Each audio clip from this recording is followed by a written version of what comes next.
Dans mon pays natal, depuis 1958, sous la colonisation française, les élections sont truquées pour imposer les ennemis du Cameroun à la tête du Cameroun. Le colon français organisa un trucage électoral qui lui permit de propulser Amadou Babatoura Ahidjo à la tête de l'État du Cameroun sous la néocolonisation du régime de De Gaulle et de Focard. En 1961, était rejoint dans son cabinet, Ahidjo était rejoint par un certain Paul Biya, qui depuis 1961 n'a plus quitté les meubles de l'État du Cameroun. Il a dit, dans les années 80, qu'il était le meilleur élève de la France en matière de gestion des affaires de l'État.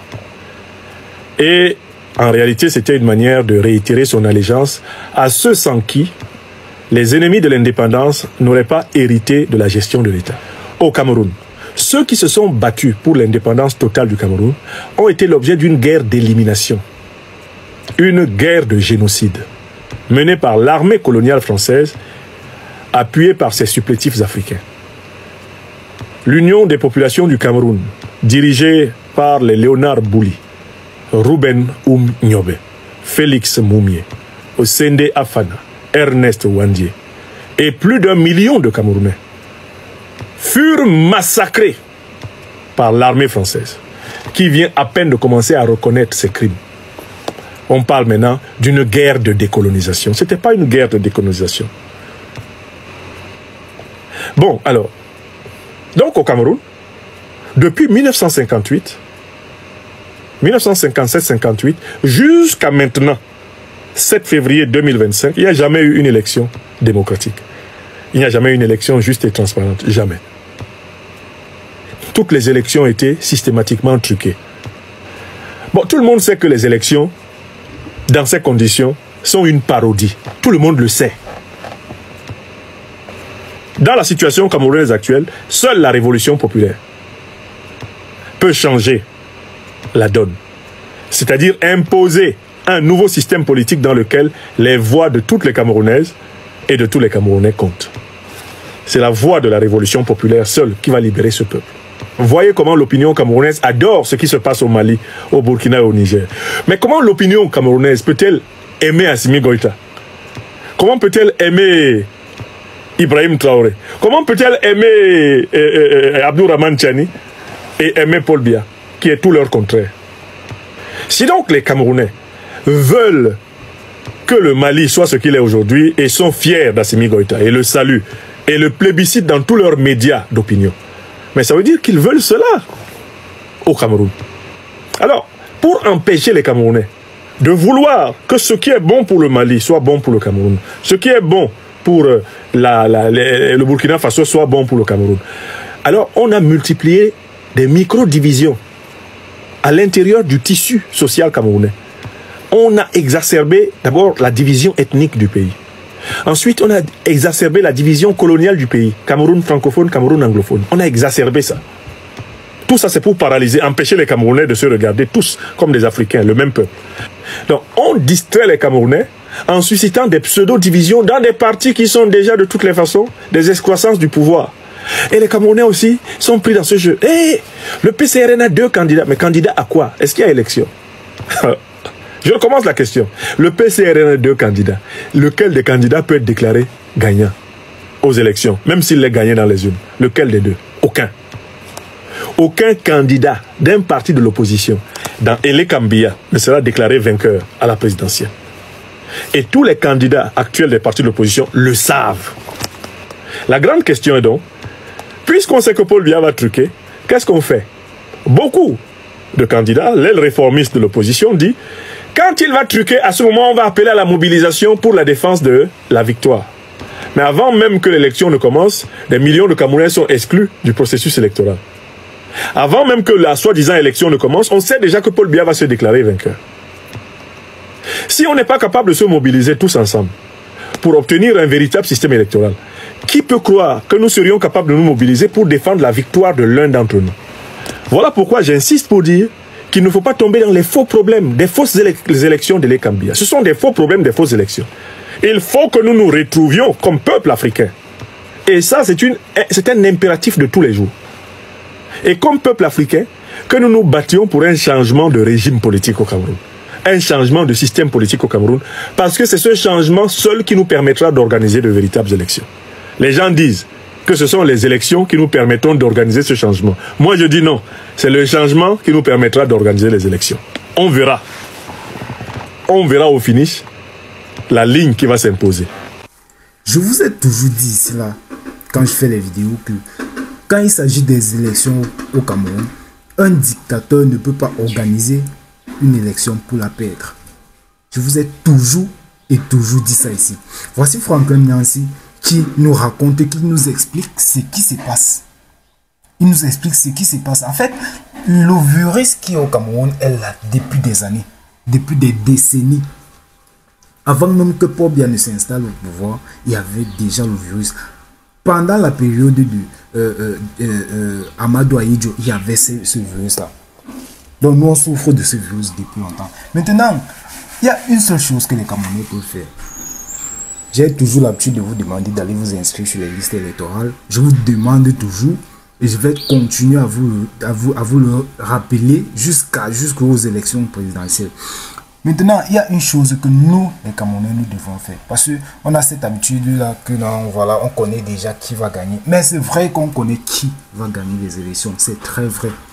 Cette pensée-là, cette mentalité-là, c'est très juste. Maintenant, est-ce que nous, on a le pouvoir de changer ça? Moi, je vous réponds que oui, on a ce pouvoir. Parce que nous, le peuple, nous sommes le patron du président de la République. Si vous ne le savez pas, je vous dis ça maintenant. Nous sommes le patron parce que nous avons ce pouvoir-là de choisir qui va nous diriger. Nous avons le pouvoir de choisir qui sera le président du pays.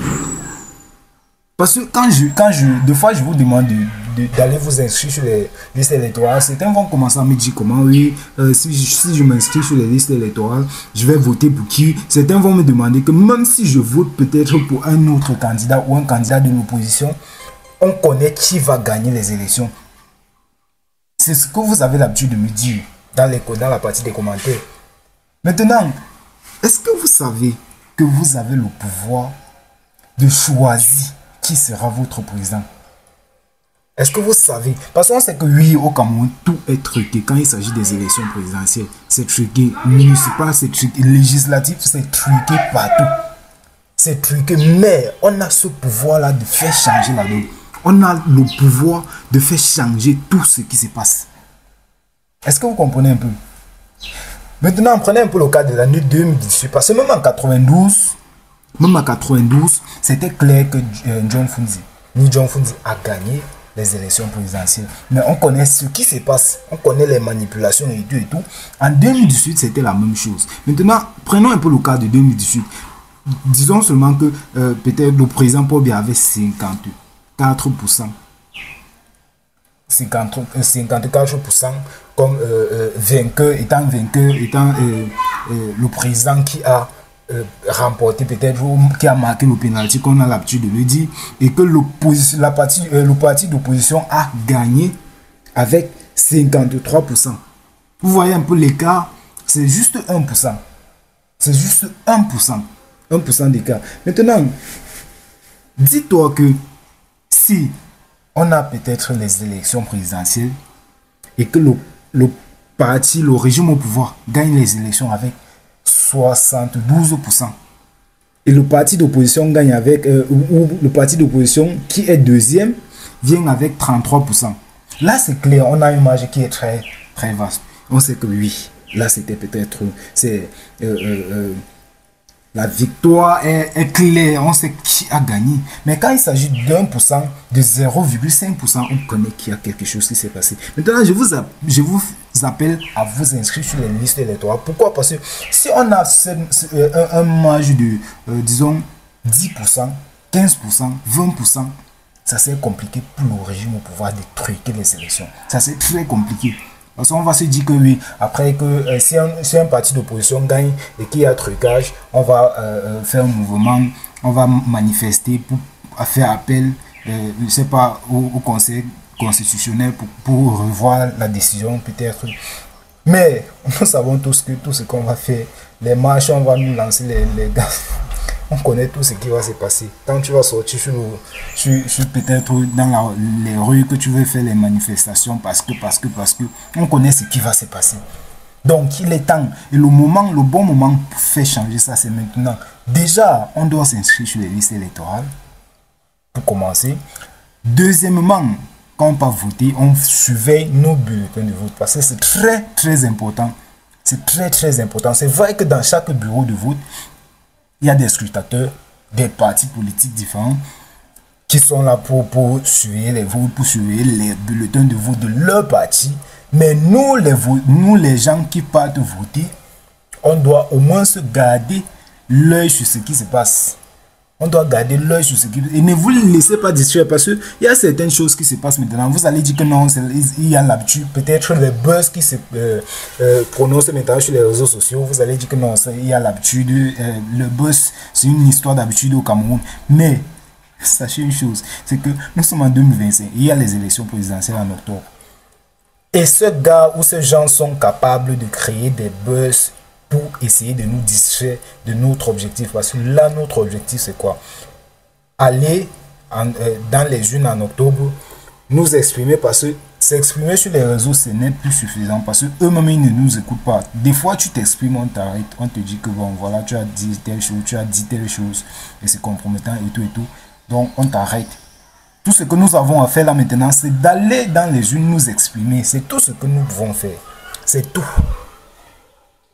Alors, si tu es nouveau à la chaîne, abonne-toi, active la cloche de notification pour toujours être alerté des nouvelles vidéos. Ciao, ciao.